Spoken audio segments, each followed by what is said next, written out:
Three, two, one.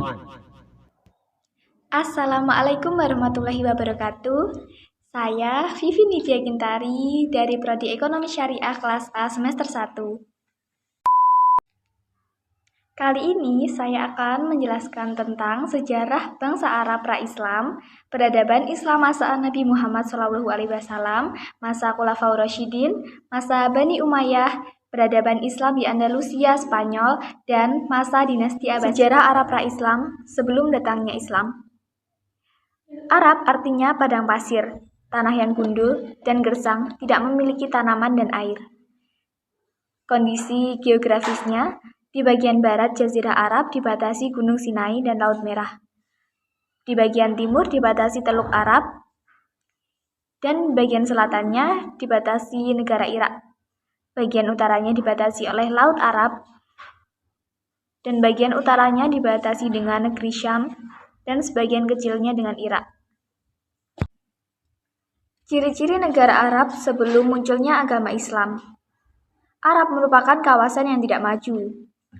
Keadaan masyarakat yang kacau, mayoritas menyembah berhala, zaman jahiliyah, keributan di mana-mana. Kondisi agama dan kepercayaan bangsa Arab pra-Islam. Bangsa Arab, mereka percaya yaitu malaikat, jin, ruh, setan, berhala, bintang, bulan, matahari, dan percaya kepada tahayul. Kondisi sosialnya, kebiasaan buruk yakni minum arak, berjudi, merampok, perang, antar kabilah, wanita diperlakukan seperti halnya binatang, dan semaunya. Para wanita bertabaruj untuk mengikat pandangan yang bukan mahram. Tapi jangan salah. Bangsa Arab juga memiliki kebiasaan baik, yakni kuat, percaya diri, solidaritas tinggi, dan memuliakan tamu. Peradaban Islam pada masa Nabi Muhammad SAW. Nabi Muhammad SAW lahir pada tanggal 12 Rabiul Awal tahun Gajah. Ayahnya bernama Abdullah dan ibunya bernama Siti Aminah. Ayahnya meninggal ketika Nabi Muhammad SAW masih dalam kandungan ibunya. Kemudian, beliau diasuh Halimah hingga usia 6 tahun. Saat usianya 6 tahun, ibunya juga meninggalkannya. Ibunya meninggal dunia. Kemudian, Nabi SAW diasuh oleh kakeknya yakni Abdul Muthalib hingga usia 8 tahun. Namun setelah itu, kakeknya meninggal dunia. Dan kemudian, Nabi Muhammad SAW diasuh oleh pamannya Abu Thalib. Perjuangan Nabi Muhammad SAW dalam menyampaikan ajaran Islam. Beliau berdiam diri di Gua Hira. Kemudian, beliau menerima wahyu yang disampaikan oleh malaikat Jibril. Wahyu tersebut dari Allah, yakni Quran Surat Al-Alaq ayat 1-5. Di usianya ke-40 tahun, diangkat derajatnya menjadi Rasul. Kemudian, turun wahyu kedua yakni Quran Surat Al-Mudatsir ayat 1-7 yang berisi perintah tentang berdakwah.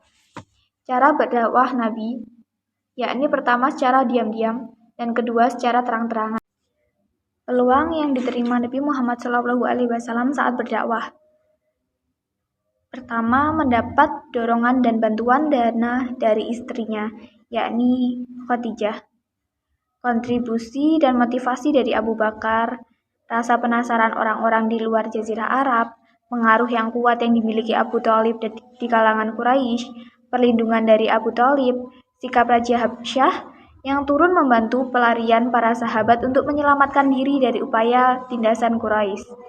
Sahabat yang cerdas dan jujur, dukungan dari para keluarganya, pernikahan dengan saudaranya, peradaban Islam pada masa Khulafaur Rasyidin.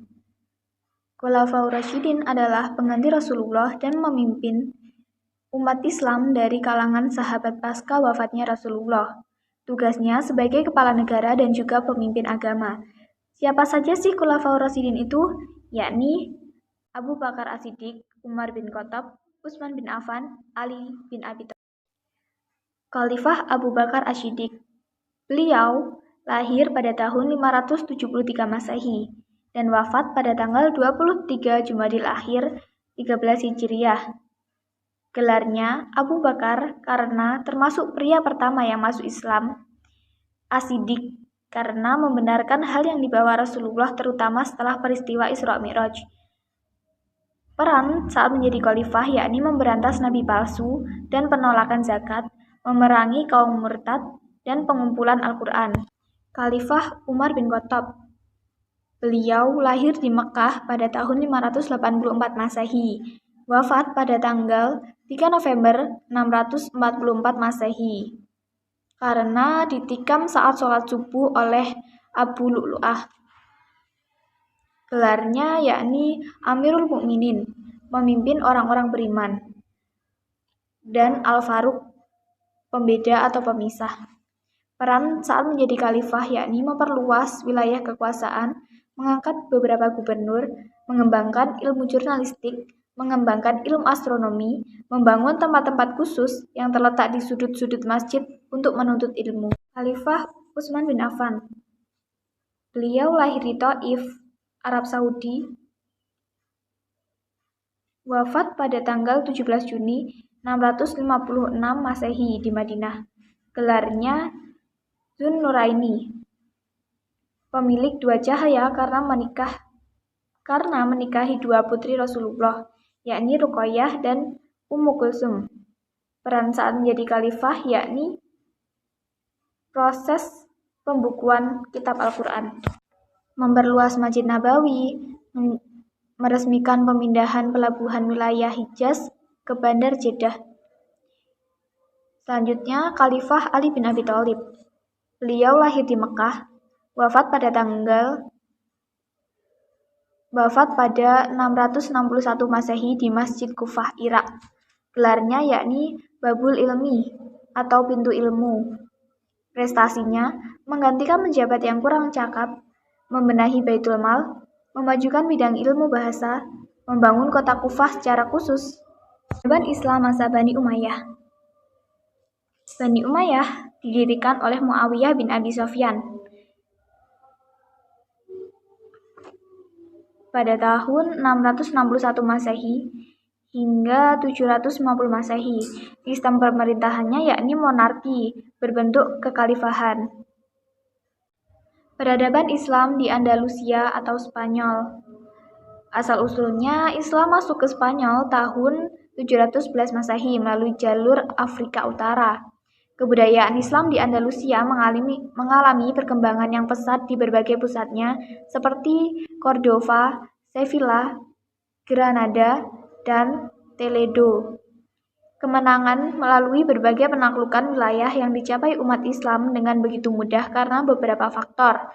Pertama, faktor eksternal, yakni kondisi politik, sosial, dan ekonomi negeri yang memprihatinkan. Faktor internal, para pemimpin yang kuat, kompak, bersatu, percaya diri, kaum muslimin yang bertoleransi, dan persaudaraan yang erat. Peradaban Islam masa Bani Abbasiyah. Sejarah berdiri dan perkembangan Daulah Abbasiyah.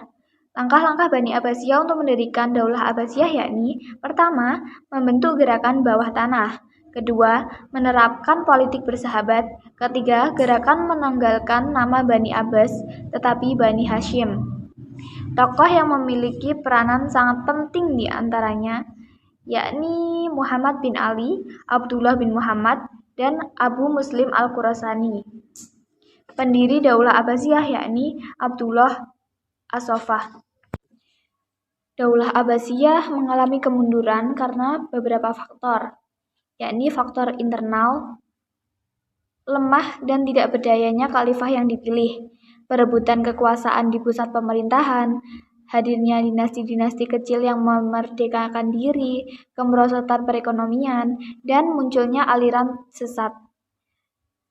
Ada juga faktor eksternal, yakni perang salib dan serangan Mongolia ke negeri Muslim. Itulah peradaban Islam dari masa ke masa. Jangan lupa like-nya ya kakak-kakak. Vivin akan balik lagi di next video.